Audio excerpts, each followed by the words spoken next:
Yashodanandana Vraja Janaranjana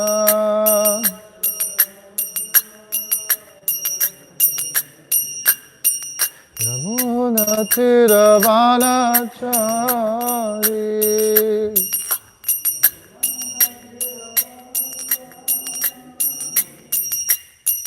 Yamuna Tiravanachari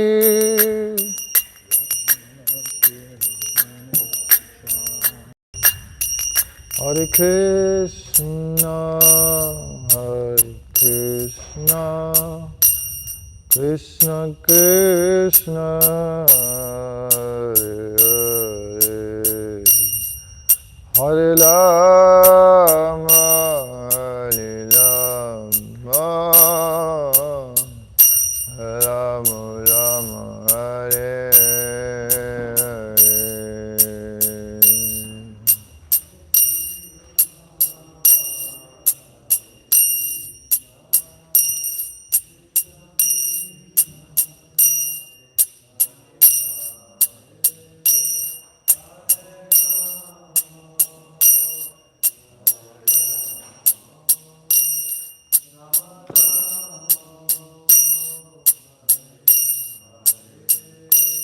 Hare Krishna, Hare Krishna, Krishna Krishna, Hare Hare, Hare Rama, Hare Rama, Rama Rama, Hare Hare.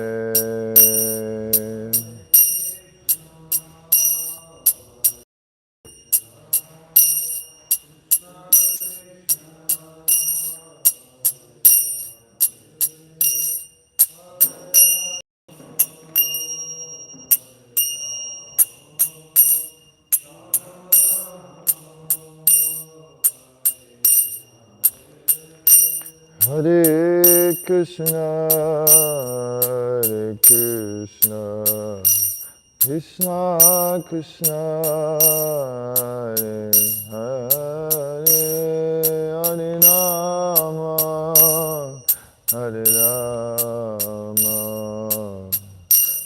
Rama Rama, Hare Hare.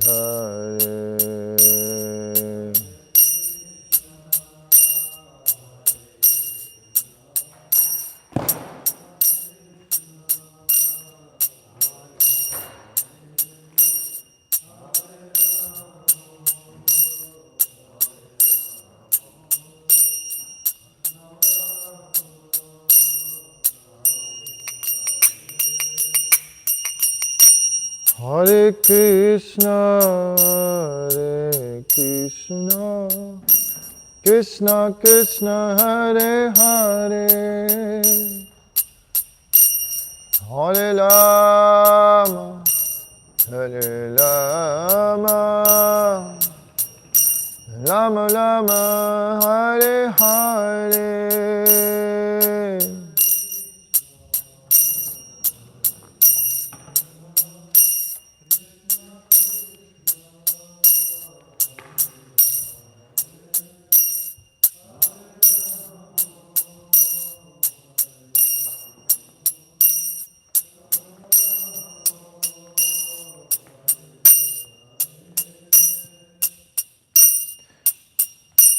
Hare Krishna, Krishna Krishna, Hare Hare, Hare Rama, Hare Rama, Ram Rama, Hare Hare.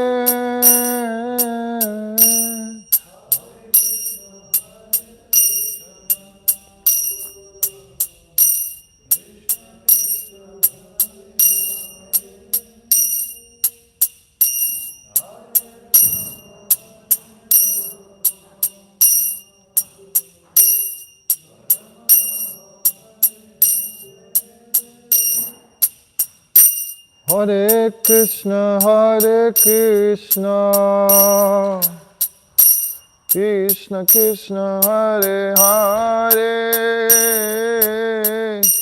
Hare Rama Rama Rama Hare Hare.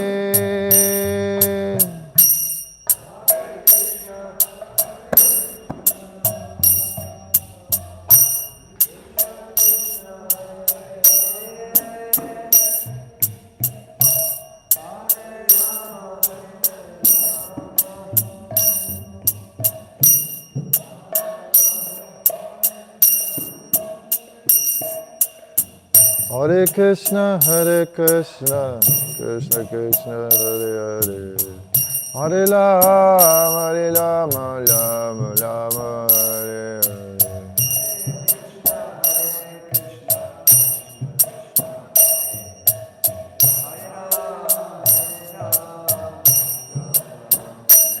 Hare Krishna, Krishna Krishna, Hare Hare, Hare Rama, Rama, Hare Hare.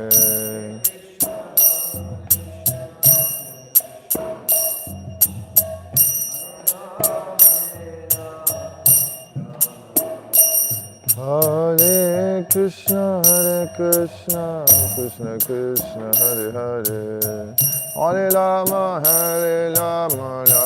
Rama, Hare Hare.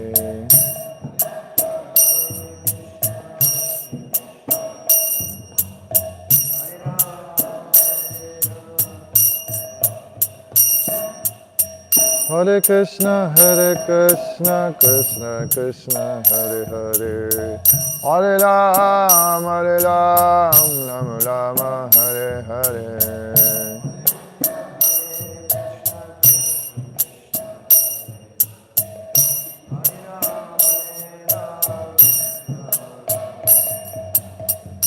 Hare Krishna, Krishna Krishna, Hare Hare, Hare Rama, Rama, Hare Hare.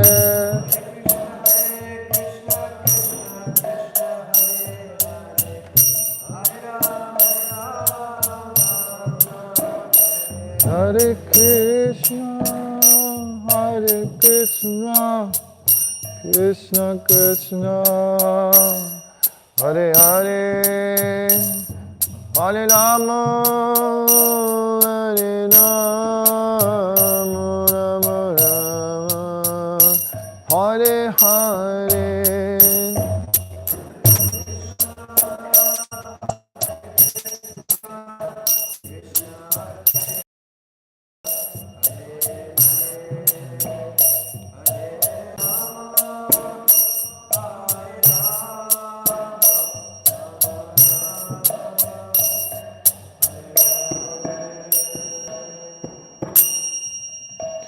Om Namo Bhagavate Vasudevaya.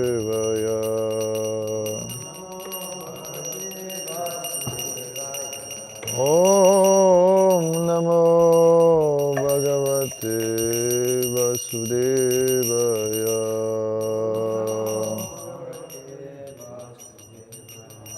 Om Namo Bhagavate Vasudevaya.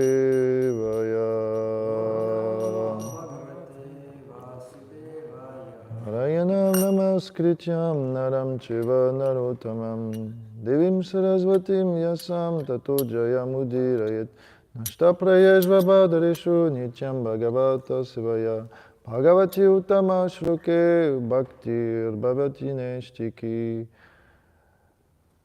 kam karoti vatsaram pangum langayate girim yat kripaham avante Shri Guru Dinatarinam. Wow. You really feel alone there. So much distance between you and us. You know?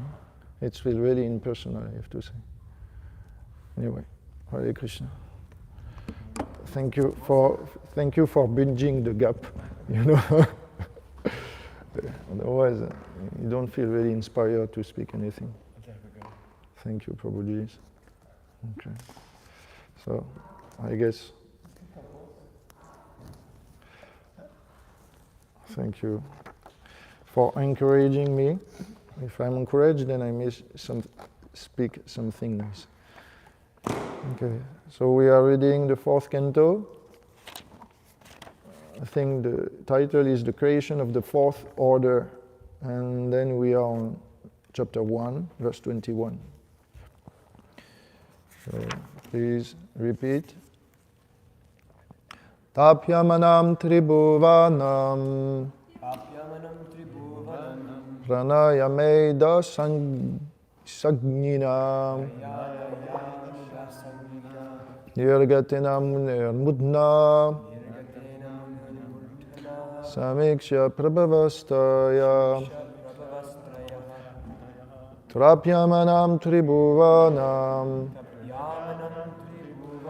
pranayameda sagninam nirgatinam nirmudna samikshya prabhavastraya tapyamanam tribhuvanam pranayameda sagninam nirgatinam nirmudna samikshya prabhavastraya. Someone wants to try? Tapyamanam tribhuvanam pranayameda sagnina nirgatina munirmudna samikshya prabhavastraya. Vaishnavis? Tapyamanam tribhuvanam pranayameda sagnina nirgatina munirmudna samikshya prabhavastaya. Okay, word for word. Tapyamanam, while practicing austerities. Tribhuvanam, the three worlds. Pranayama, practice by breathing exercise. Dasa, fuel. Agnina, by the fire. Nirgatana, issuing out. Mune, of the great sage. Mordna, the top of the head. Samikshya, looking over. Prabhava, Traya, the three great gods. Brahma, Vishnu, and Maheshwar. Translation by His Divine Grace, Abhay Sharana Bhaktivedanta Swami Maharaj Prabhupada. While Atri Muni was engaged in these severe austerities, a blazing fire came out of his head by virtue of his breathing exercise, and that fire was seen by the three principal deities of the three worlds. Purport. According to Srila Jiva Goswami, the fire of pranayam is mental satisfaction. That fire was perceived by the super soul, Vishnu, and thereby Lord Brahma and Shiva also perceived it. Atri Muni, by his breathing exercise, concentrated on the super soul, or the Lord of the universe. As confirmed in Bhagavad Gita, the Lord of the universe is Vasudev. Vasudevam sarvamiti. Bahunam janmanamande gyanavan mam prapadyate. That's the verse. Vasudevam sarvamiti samatma sudolabham. By the direction of Vasudev, Lord Brahma and Lord Shiva work. Therefore, on the direction of Vasudev, both Lord Brahma and Lord Shiva perceived the severe penance adopted by Atri Muni, and thus they were pleased to come down, as stated in the next verse. Om Agyanti Mirandasya Ganangara Sarakaya Chakchul Miritam Yena Tasmai Shri Gurave Namaha Shri Chaitanya Manobishtam Stapitam Yena Bhutare Swayam Rupa Kadamayam Datati Svapadam Tikam Vandeyam Shri Guru Shiyuta Padakamaram Shri Gurun Vaishnavam Cha Shri Rupam Sagrajatam Sagana Raghunathan Vitam Tam Sajivam Sadvaitam Savadvutam Parijana Saitam Krishna Chaitanya Devam Shri Radha Krishna Padan Sagana Lalita Shri Vishakam Vitam Cha He Krishna Karuna Sindhu Dinabandho Jidapate Gopisha Gopika Kanta Radha Kanta Namostute Tapta Kanchana Gaurangi Radhe Vrindavaneshwari Vishabhanu Sute Devi Pranamami Hari Priye Pancha Kalpatarubhyascha Kripa Sindhu Bevacha Patitanam Pavanebhyo Vaishnavebhyo Namo Namaha Shri Krishna Chaitanya Prabhu Nityananda Shri Advaita Gadadhara Shiva Sri Gaura Bhaktavrinda Hare Krishna Krishna Krishna Hare Hare Hare Rama Rama Rama Hare Hare. Okay, so just concisely I will resume or explain briefly the story. This story is narrated because of a question of Parikshit Maharaj in the third canto. So in chapter 21 of the third canto, Parikshit Maharaj is asking, actually, Maitreya, Vidur is asking to Maitreya, please explain me the process of creation of Brahma and the lineage of Manu, because he's a great devotee. So from there, Maitreya explained Devavati, one of the daughters, because she is really famous among the daughters of Manu for his devotion. And then in this canto, Maitreya further explained to Vidur the lineage of Manu. The question is worth because Manu is known for his exceptional devotion, his Majan, and therefore everything connected to him, like sons, daughters, dynasty, must be worth of hearing, because under the guidance of such a father, then the family must be also great, like Bhaktivinoda Thakur, Bhaktisiddhanta Saraswati Thakur. We see that the devotees raised by great Mahajan, they become potent, especially potent. So here we heard about the story of Atri Muni. And Atri Muni is married to Anasuya, one of the daughters of Devavati. So while hearing the different daughters of devotees and what they have been married to, then Vidura hear that Anasuya gave birth to Soma, Dattatreya, and Durvasa, which are partial expansion of Brahma, Shiva, and Vishnu. And then it caught the attention of Vidur, and he asking, how does it come? How is it possible? Then we come to that verse of that story, and that story is like Brahma is ordering Atri Muni to become a Prajapati and to bring forth generation populating the universe. And then Atri Muni is dutifully engaged in austerities to fulfill the desires of his father and guru Brahma. In the process, Atri Muni is meditating in his heart on the three deities, Brahma, Vishnu, and Shiva. Because it's mentioned by Vishwanath Chakravarti Thakur in the commentaries of that chapter. The fact is, Atri Muni is a Brahmavidam.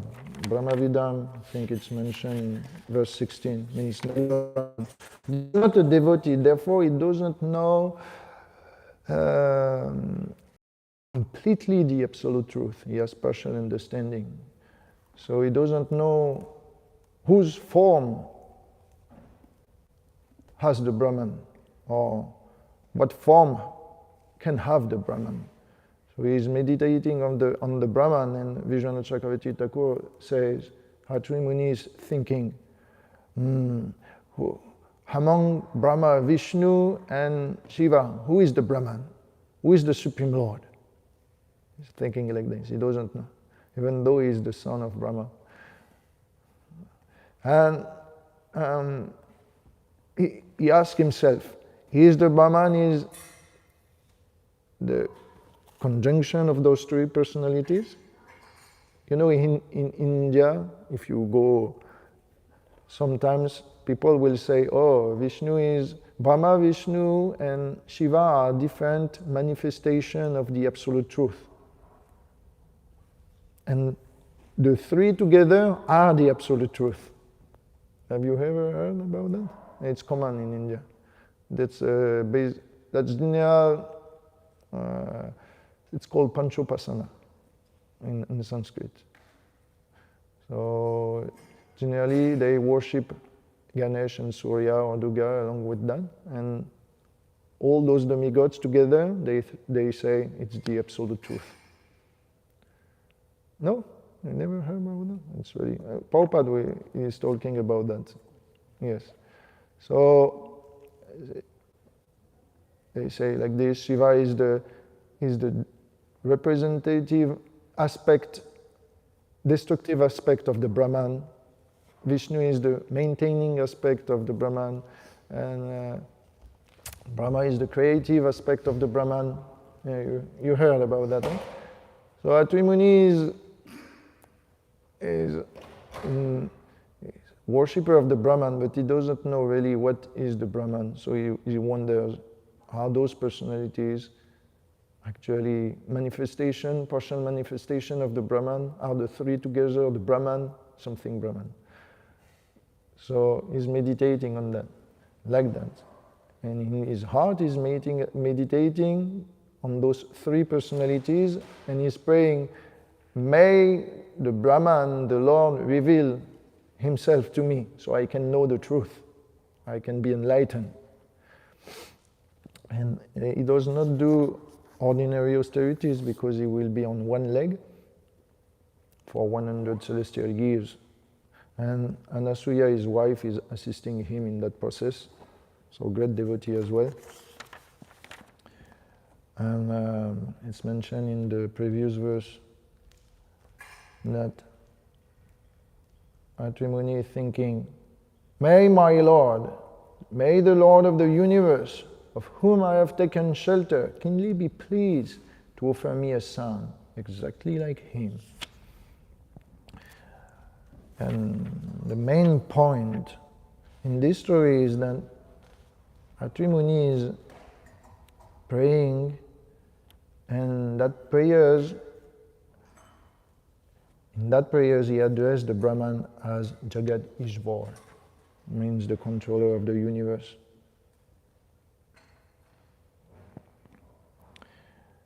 So there can be many Jagadishvar. Brahma can be considered a controller of the universe. Vishnu can be considered a controller of the universe. Shiva. Jagadishvar can be considered a holy name. But the conception of Atri Muni while reciting the holy name is blurry. Therefore, the fruit of the chanting is blurry as well. If you know, because it's Prabhupada mentioned the three, Brahma, Vishnu, and Shiva will come down, and they will say in the chapter, well, you call us. You say Jagat Ishvara, and we are called like that. So, what do you want? So, that's the main lessons in these pastimes is, first, the potency of the holy name is there, you know. Even though you don't know what is the implication of the holy name, what you are referring to as the Lord, you get benefit. That's a great instruction in that pastimes. Because Atri Muni is saying, please, Jagadishvara, whoever you are, come, fulfill my desires. And the holy name works and fulfill his desires. So, holy name is so potent that you don't even need clear conception of it.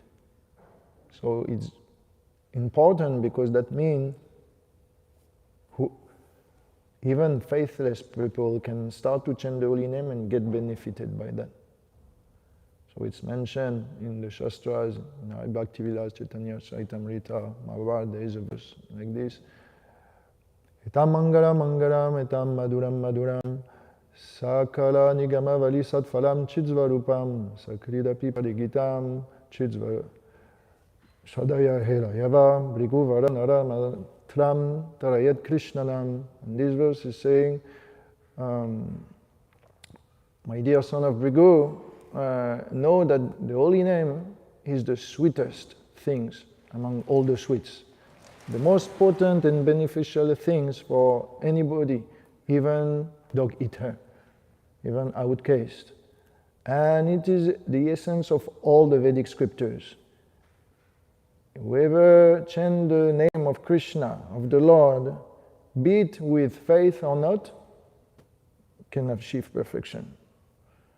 So, yeah, that's the holy name. So you don't even need faith. That's super nice. That means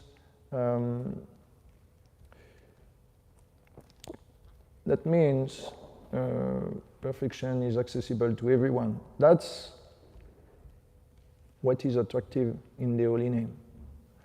It's most compassionate. Gaur Govinda Swami, he says, Nama is more merciful than Nami. Nami is the possessor of the name, and Nama means the name. So why the name of Krishna, for example, is more merciful than Krishna himself? Because the name leads you to the form. It's not that the form is descending and giving you the name. The name brings you to the spiritual platform and brings you the form and the darshan of Krishna. The name accepts to be there with you on your tongue, and then the name is accessible at every time, anywhere, despite your condition. Take the example of the deities. It's great endeavor to travel with the deities. So many rules and regulations when you're traveling because of cleanliness. You cannot take your Shalagram Shila into the toilet, for example. But the holy name you can. At any moment you can. And so it's not limited. Amongst all the angles of bhakti, the holy name is the most potent.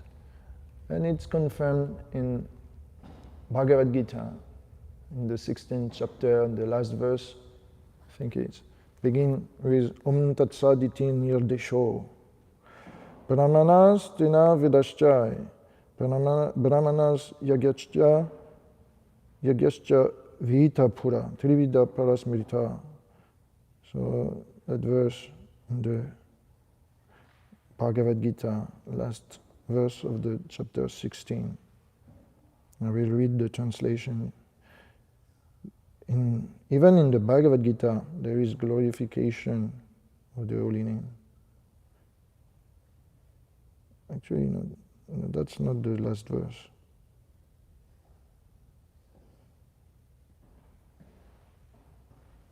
Which one is this? Must be verse number 17. No?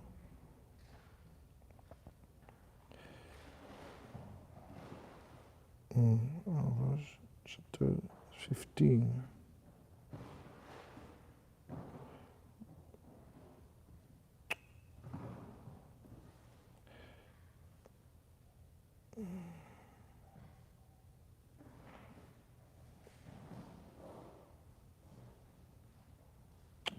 Right. Do you remember when they speak about Om Tat Sat? You read the Bhagavad Gita?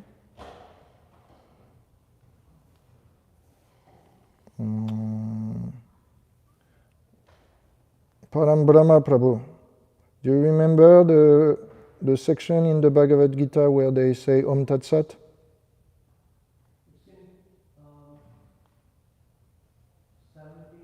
17, huh? Yeah. Yeah, I get it. So, it's... Yes. So it's in chapter 17. And here, it says, from the beginning of creation, the three words, Om Tat Sat, were used to indicate the supreme absolute truth. These three symbolic representations were used by the Brahmanas while chanting hymns, or the Vedas in doing sacrifices for the satisfaction of the Supreme. So the Holy Name is there in every incantation of the Vedas, and it's since the beginning of the creation. It's like the oldest angas, we can say. So, yeah, the Holy Name is not to be disconsidered, because you can bring it everywhere. You know, the deities like Jagannath, they run sometimes on a cart to go on the city, but the Holy Name, he travels, he runs at the speed of the sound. He goes faster than Jagannath everywhere to spread the mercy all around. And the Holy Name is as well bigger than even Varadev, Vamanadev, Nishingadev, because when you chant loudly like Chaitanya Mahaprabhu, then you can feel the three words by that sound, you know. It becomes biggest.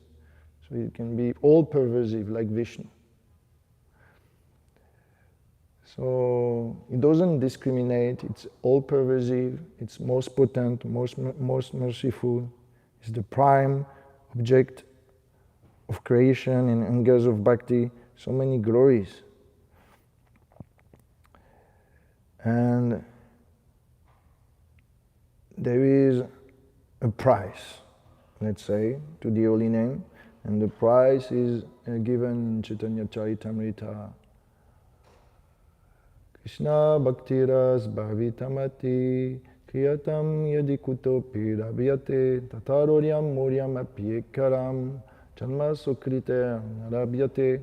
So that verse says, if you really want the fruit of the Holy Name, then you need to pay one price. That price is lolyam. You have to be greedy. You need an intense desire to achieve something, you know. Here, Atri Muni had an intense desire to achieve the desire of his spiritual master Brahma. So he obtained to satisfy his spiritual master. But in this story, what happened to Atri Muni is he has the darshan of Brahma, Vishnu, Shiva, but actually he gets tricked, because he gets the darshan of the Lord because he chanted the Holy Name with a desire to serve a pure devotee. It worked. But beyond that, he doesn't have personal motivation for spiritual life. Therefore, when Vishnu appears to him, he gives him a son, and that's all. He doesn't get prem, he doesn't get bhakti. So he missed the point of chanting the Holy Name. He served his guru super nicely, he has an intense desire by chanting the holy name, meditating to achieve the desire, to fulfill the desire of his guru. He gets the satisfaction of Brahma, fulfill the desires of Brahma, but he doesn't get the fruit of service to the devotees and of chanting the holy name. Why? Because he didn't chant with a purpose, clear purpose. Similarly, in ISKCON, so many things we do, and we want to serve Srila Prabhupada. And if we have intense desire, the holy name will give you what you need to serve Prabhupada and fulfill his desires. But if beyond serving Prabhupada you don't have yourself, for yourself, a drive, a clear goal and focus, what you want to achieve with the blessing of Srila Prabhupada and the holy name, where you are going. You need to know also what are you serving for. So that's the problem of Atri Muni. He's serving Brahma, but he doesn't know what really can offer the blessing of Brahma and service to the devotees and the darshan of Vishnu. He won't ask for bhakti, he won't ask for prema, because he doesn't have that understanding. So, similarly, the truth in ISKCON is so simple that we may miss it. Everything is there, everything is presented, everything is in front of our eyes, but we may be distracted or sidetracked in the process of bhakti from the goal. Because we want to achieve something external, like Atri Muni. We want to serve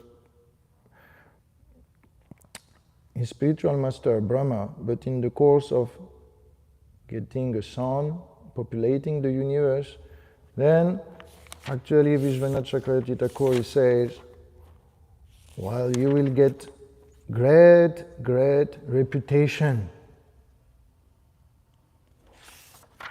And that's it. A son and a reputation. But he didn't give love of God. Because that was he satisfied the desire of Atri Muni. He wanted a reputation and nicely serve his guru, but he didn't want a personal relationship with Krishna or Vishnu. So he missed the whole point. So intense desire is a price to achieve success while chanting, but what is our desire? That's the thing, you know. To serve the spiritual master and receive his blessing, but then with his blessing we should do something as well. We should appreciate and desire to meet Krishna, to serve him in a particular way. So that's the point of this story. Atri Muni is chanting, praying, reciting mantras, meditating, but while singing Jagadishvar, he doesn't mean it. He doesn't have a purpose beyond that. So, yeah, we may be sidetracked by external. So we need prayojan along with abhideya. If there is no prayojan to our abhideya, our practice, then we are basically losing a lot of the benefit we could have, a lot of the potency of the holy name. So the essence of all advice is given in Nectar of Instruction. Tannamaru pacharitadi sukirtananu smirityo kramena rasana manasi niyojya tishtan varaje tadanuragi jananugami kalam nayedakiram iti upadesha saram. That the essence of all advice, of all instruction in all the Vedas is to remember the Lord's name, activities, pastimes, forms, attributes, and to chant about that constantly. In this way, the subtle body, the mind, will reside progressively in Vrindavan or into the abode of the Lord, and then will be definitely sure to be transferred there. So, basically the point I'm trying to do is we should do a conscious endeavor. Not only an endeavor to please Prabhupada, but a conscious endeavor.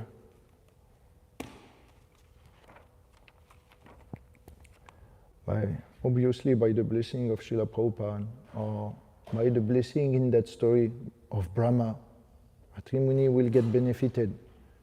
But he could have more, because he had the darshan of Vishnu, Shiva and Brahma, and he just get a good reputation.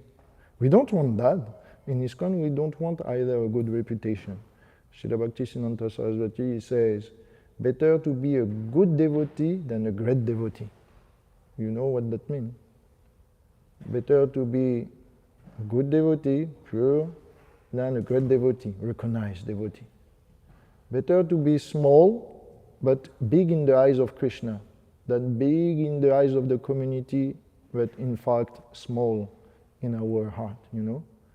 So in the externals are really, really taking a huge part in our life. Even, for example, when you cook, just simply you cook and you want to do so many preparations. You know that it will please the Lord and it will please the devotees as well. But will you give the same attention to the cleanliness of the kitchen? That less people will see that, and less people will appreciate that, for sure. But it's part of this. Similarly, you may do, let's say, puja. So you worship the deities, but you do a nice turban, you really take time for this. Everybody will see that and appreciate this. But in your room, if it's not tidy, if it's not clean, then you are not really a pujari, because you don't have imbibed the behavior of pujari. So internally you are not there. So the desire, the internalities in our sadhana are actually the prime aspect. That's what Krishna takes. But that's what not will be seen. So we have the tendency, natural tendency in everything to not put so much attention to our motivation and behavior. Or we prioritize things that will be seen by the devotees. Like in kirtan, we may put emphasis on the melodies or the subtleties of the rhythm, but actually everything is there just to assist the holy name, the potency of the holy name. Or in book distribution, we may try to do big scores. The marathon is coming, so we want to do that for the satisfaction of Prabhupada. But what people will not see is how much time you spend to cultivate the people you have met. You have met after that. But that also is important, because many will need to have answers to their question when they read the book. And they may want to become devotee, but they don't know how really. Because even when you finish the Bhagavad Gita by yourself, it's difficult to understand all the intricacies. So we need to spend time on those who receive the books and are interested. But people won't see that. It's not in the scores. So we may want to undermine that aspect of book distribution. Or let's say, in management. In management, when you are managing a temple, you need money, and when you use that money, you can build and renovate quickly. So everybody is praising you. You're a good temple president or a good manager, because the temple is flourishing. There is new kitchen, new bhakti loft, and so on. But are you interested as a manager into the spiritual life of the resident of the temple?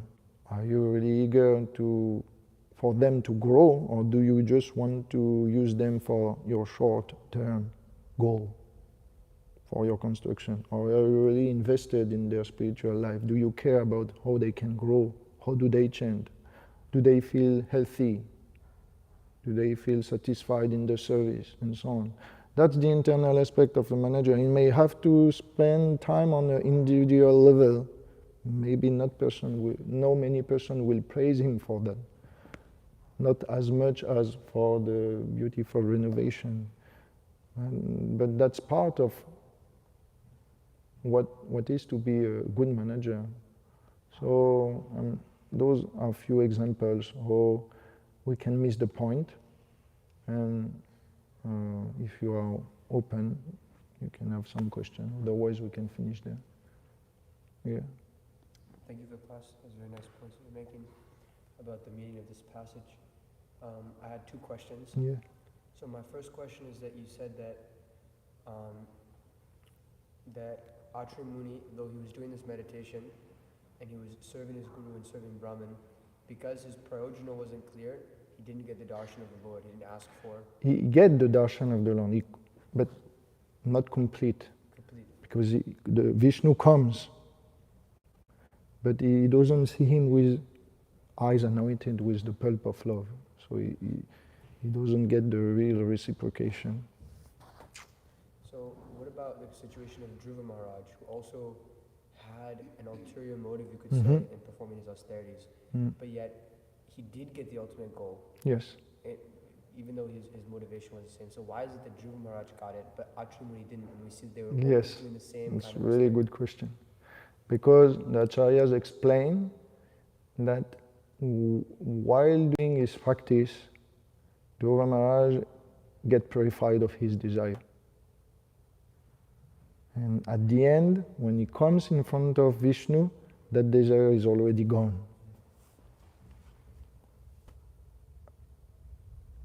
When he comes in front of Vishnu, his desire is, let me serve the Lord, associate with the devotees, please him.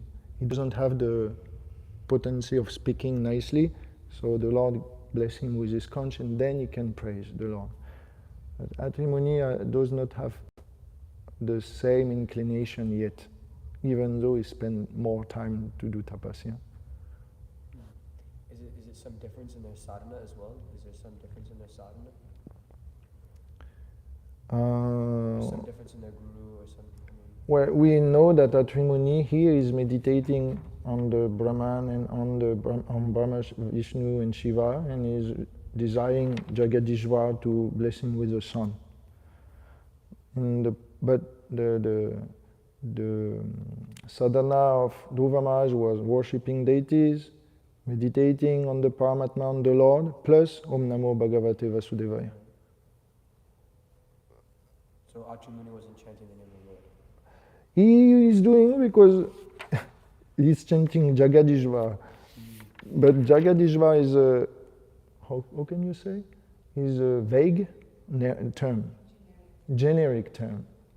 So by saying Vasudeva, it really refers to either Narayan, either to the son of Vasudeva, where to a personal form of the Lord. But Jagadishvar can refer to demigod as well.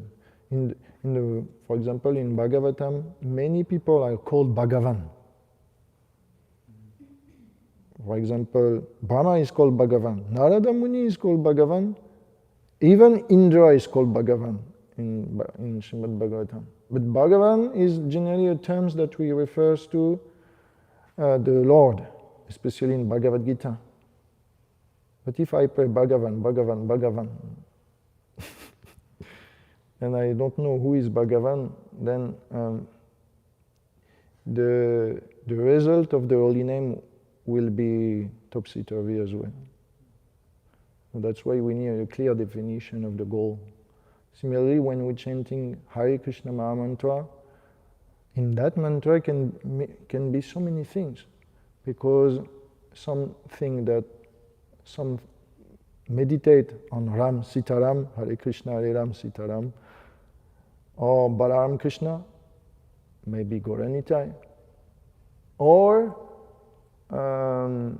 according to Jiva Goswami, Ram means Radha Madhusudan, or simply Radha Krishna. So even in one mantra or in one name, there can be so many conceptions. Similarly, in the Bhāgavatam, for example, many devotees, they called Vishnu Krishna. For example, Bharat Maharaj, he calls Vishnu Krishna, because he's black complexion as well. But sometimes, Bhāgavatam, the gopis call Krishna like Vishnu. For example, there is a verse in the last verse of the Gopi Gita.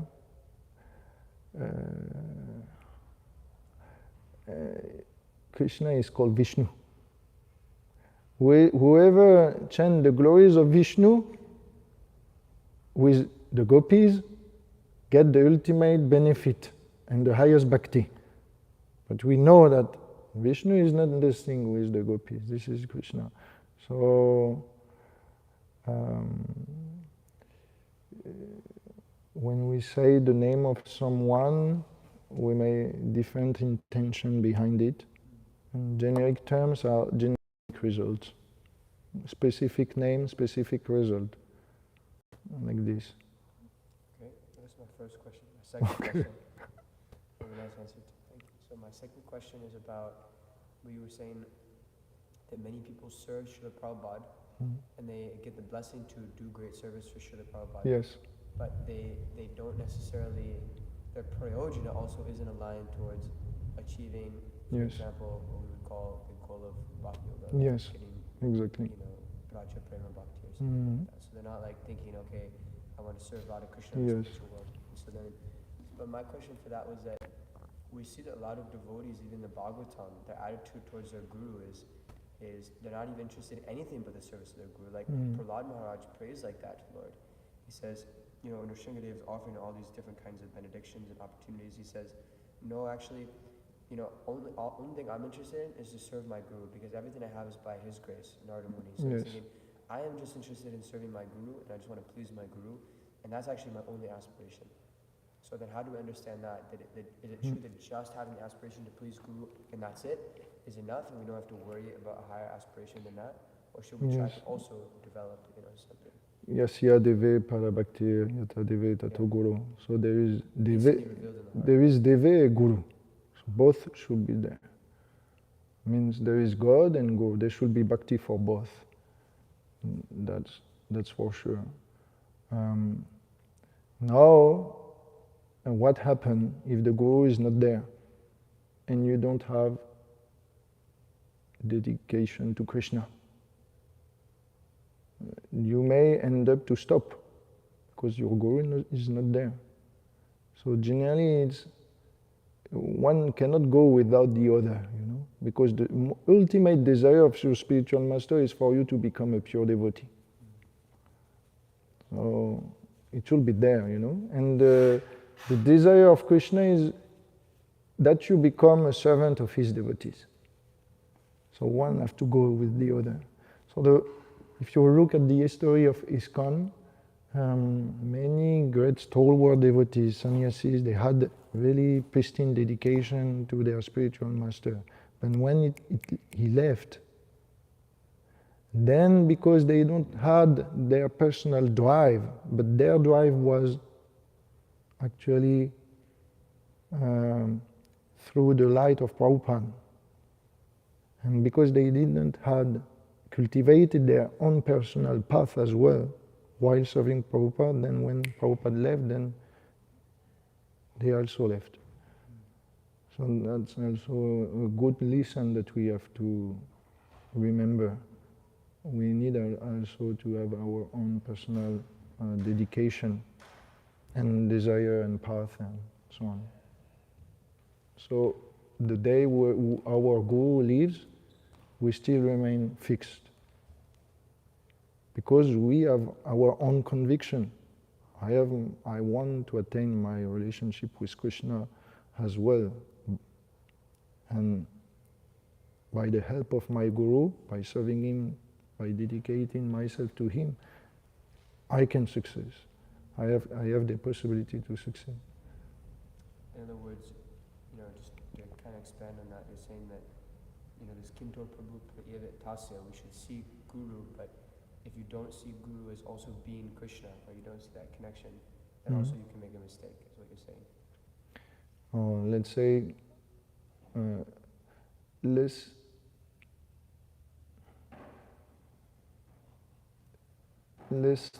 we should not separate our endeavor to our Guru from the endeavor to attain Krishna.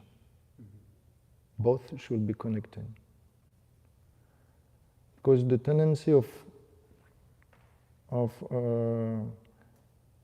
conditioned souls is to focus on the external. The Guru may be there, because I'm initiated by him, so I can see him. Krishna may not see him. So it's easier for me to be dedicated to my Guru in that aspect. When the Guru leaves, if I'm still attached to externals, then I don't have anything to be fixed to, So I have to develop a sense of dedication to Krishna as well. Because, that cannot be one or the other. It has to be both. It's the Guru's desires and Krishna's desires are connected. And if we separate one or the other, then we may easily fall down when one or the other leaves. Sometimes we feel Krishna is not present in our life, but we feel, okay, I'm doing it for Prabhupada. And sometimes we feel, I'm not doing anything for Prabhupada, but Krishna is there and is helping me through the holy name. So one is helping each other, and that's a great synergy, a great team. Maybe you can give us an example of how we serve our Guru, but forget about Krishna. Yes. When you serve Srila Prabhupada, for example, in ISKCON,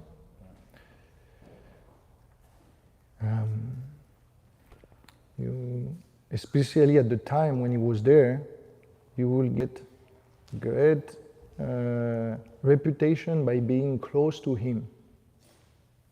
You will get many privileges.